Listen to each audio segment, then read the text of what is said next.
গভীর মনোযোগ মুসলমান বাবাজি, কোনো দিকে তাকাবেন না, কোনো দিকে নজর দিবেন না। আল্লাহর পয়গম্বর বিশ্ব নবী রাহমাতুল লিল আলামিন বলেন, মান আহাব্বা সুন্নতি ফাকাদ আহাব্বানি ওয়া মান আহাব্বানি কানা মাই ফিল জান্নাহ। চিল্লায়ে বলুন না সুবহানাল্লাহ। আর একটু আওয়াজ দিয়ে কর না সুবহানাল্লাহ। এ মুসলমান যুবক বন্ধুরে, কোন দিকে খেয়াল নাই, কোন দিকে নজর নাই। আল্লাহর পয়গম্বর ডেকে ডেকে ডাক দিয়া বলে, যে ব্যক্তি আমি নবী আমার সুন্নাহকে অনুসরণ করবে, আমি নবী আমার সুন্নাহকে মুহাব্বত করবে, কিয়ামতের মাঠে আমি নবী আমার সঙ্গে জান্নাত যাবে। জোরে বলুন না সুবহানাল্লাহ। এ চৌরাস্তার মুসলমান, দেখেন না আমার নবীকে সাহাবায়ে কেরাম কেমন ভালোবাসছিল, আমার নবীকে সাহাবায়ে কেরামরা কেমন ভালোবাসছিল। এই ভালোবাসা আপনি আমি কখন দিতে পারবো না।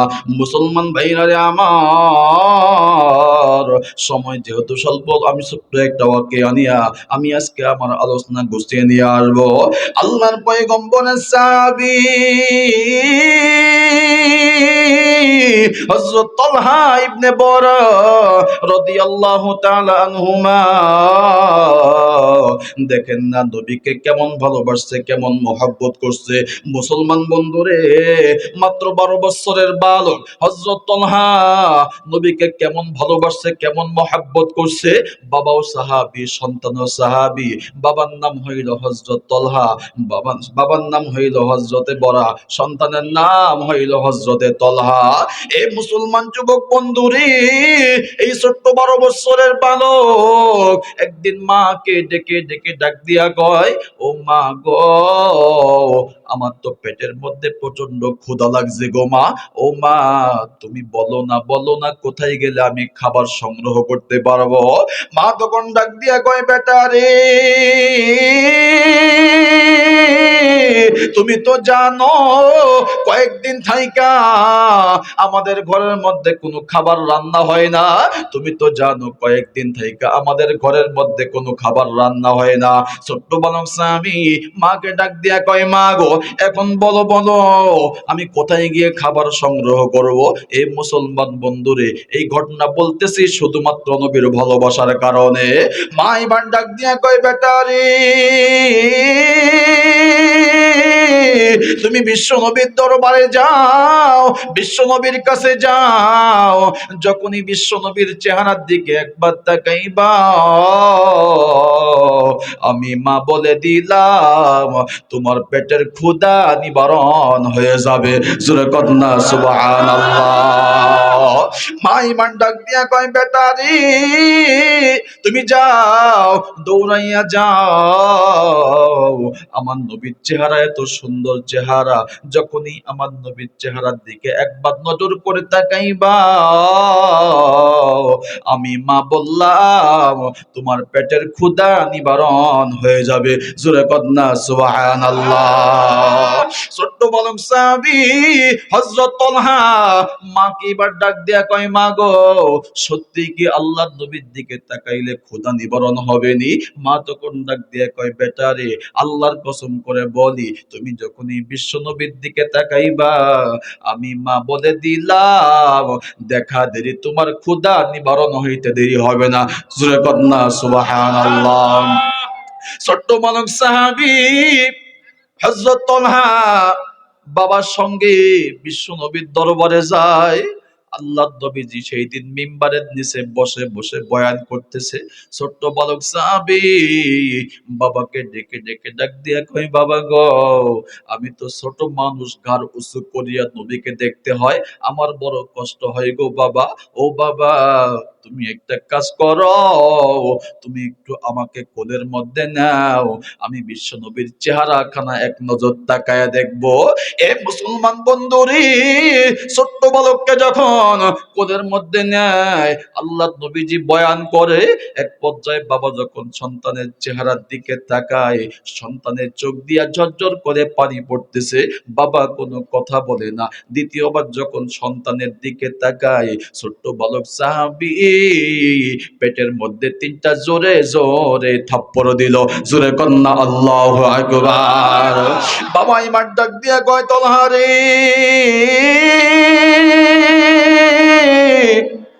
তোর কি প্রচন্ড ক্ষুধা লাগছে কিনা? তলহা তখন ডাক দিয়ে কয়, বাবা গো, কেন কেন? কয়, তুই কেন কান্না করতেছো? ডাক দিয়ে কয়, বাবা গো, আগে বলো না বলো না, আমার নবীর কি মা বাবা দুনিয়ায় জীবিত আছে কিনা? কয়, না না, তোর নবীর তো মা দুনিয়ায় বেঁচে নাই, তোর নবীর তো বাবা দুনিয়ায় বেঁচে নাই।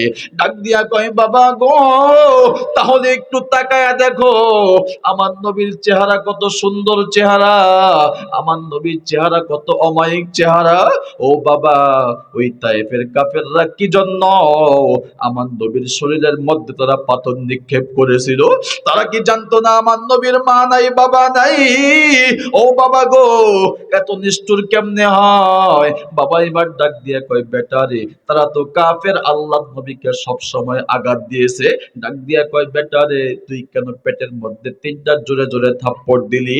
ডাক দিয়া কয়, বাবা গো, যখনই বিশ্ব নবীর দিকে তাকাইলাম, আল্লাহর কসম করে বলি বাবা, আল্লাহর নবীর দিকে তাকানোর সঙ্গে সঙ্গে আমার পেটের ক্ষুধা নিবারণ হয়ে যায়। জোরে কন্যা সুবহানাল্লাহ।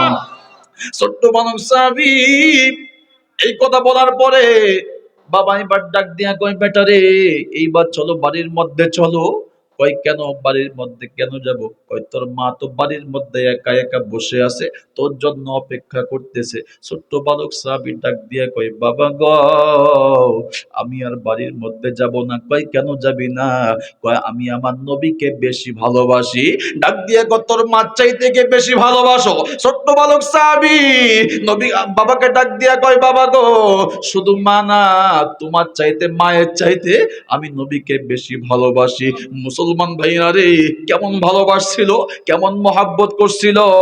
আপনি আমি নবীকে কেমন ভালোবাসি, কেমন মহাব্বত করি, এই কথা আমার আল্লাহ শুনিয়া জিবরাইলের মাধ্যমে নবীর কানের মধ্যে পৌঁছায় দেয়।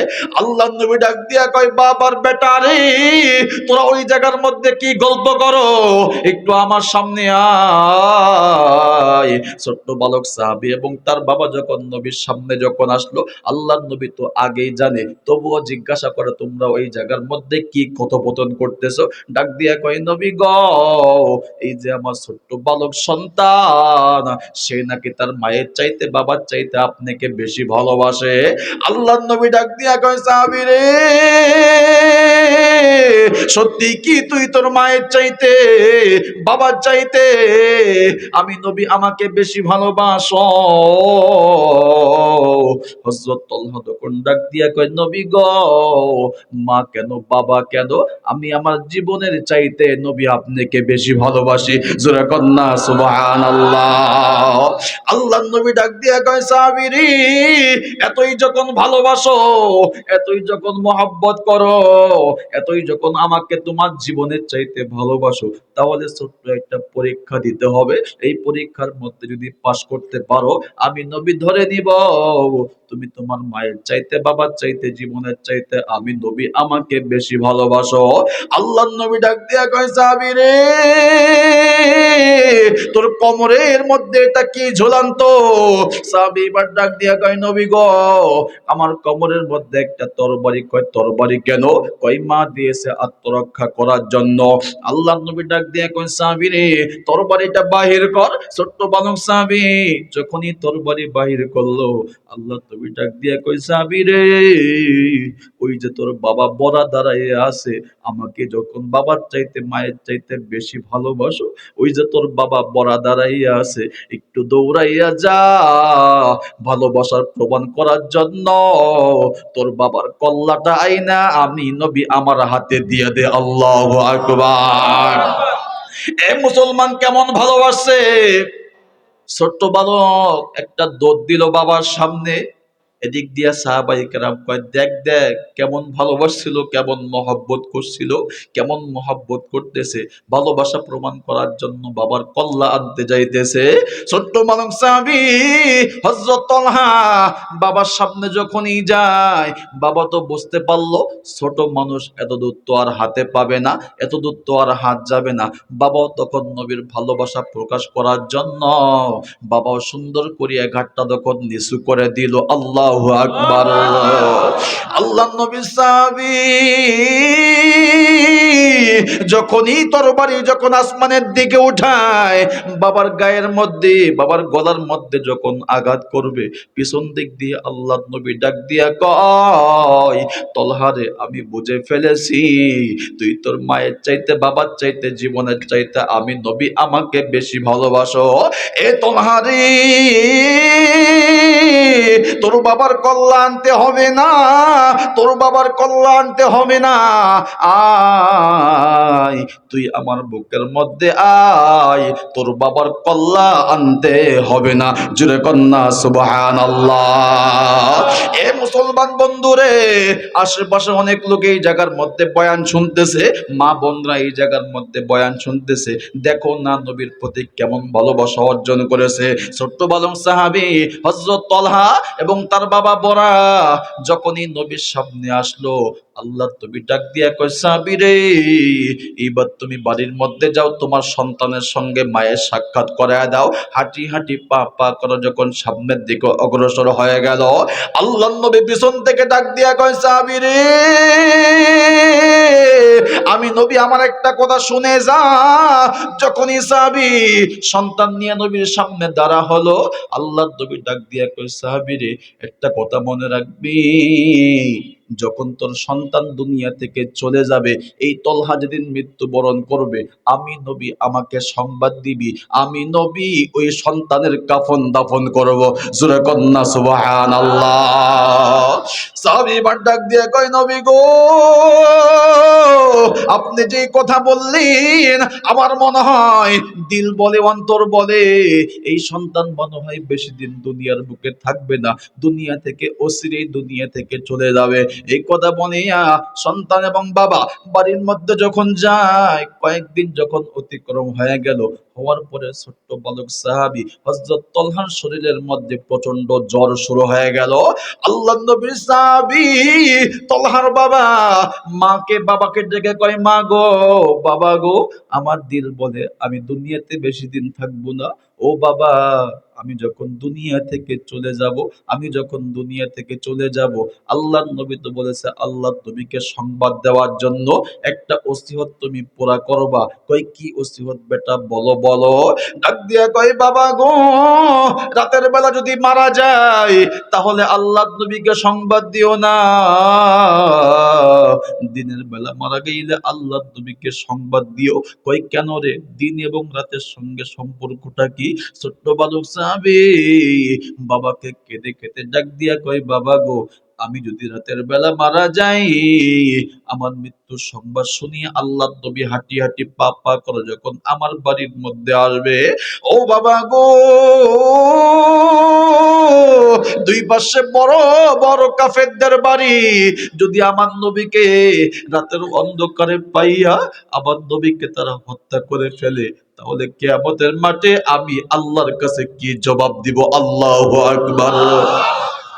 এই কথা বলে ছোট্ট বালক সাহাবী কয়েকদিন পর যখন ইন্তেকাল করলেন, রাতের বেলা ইন্তেকাল করলেন, আল্লাহর নবীকে আর সংবাদ দেওয়া হলো না।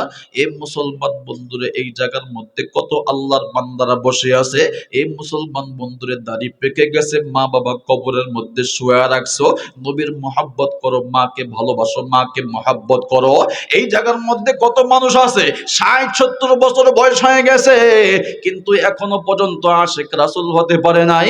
এই জায়গার মধ্যে কত আল্লাহর বান্দা আছে এখনো পর্যন্ত মায়ের ভালোবাসা ভালোবাসা রাখতে পারে নাই, বাবার ভালোবাসা রাখতে পারে নাই, আল্লাহর সঙ্গে লিয়াজও ভালো করতে পারে নাই। এই জায়গার মধ্যে যত আল্লাহর বান্দা আছো, এই মুসলমান বন্ধুরে, মাকে কেমনে ভালোবাসতে হয়, নবীকে কেমনে ভালোবাসতে হয়, নবীর মোহাব্বত কেমনে অন্তরের মধ্যে ধরে রাখতে হয়। মুসলমান বন্ধুরে, গত বছরের আগের বছর ছোট্ট একটা ওয়াকিয়া বলতেছি, কেউ উঠাউঠি করবেন না, কেউ কারো দিকে তাকাবেন না। দেখেন না মায়ের ভালোবাসা কেমনে অনুগ্রহণ করতে হয়, মায়ের ভালোবাসা কেমনে ইজ্জত রক্ষা করতে হয়। জামালপুরের ঘটনা, জামালপুর দেওয়ানগঞ্জ ওই তিলকপুরের ঘটনা।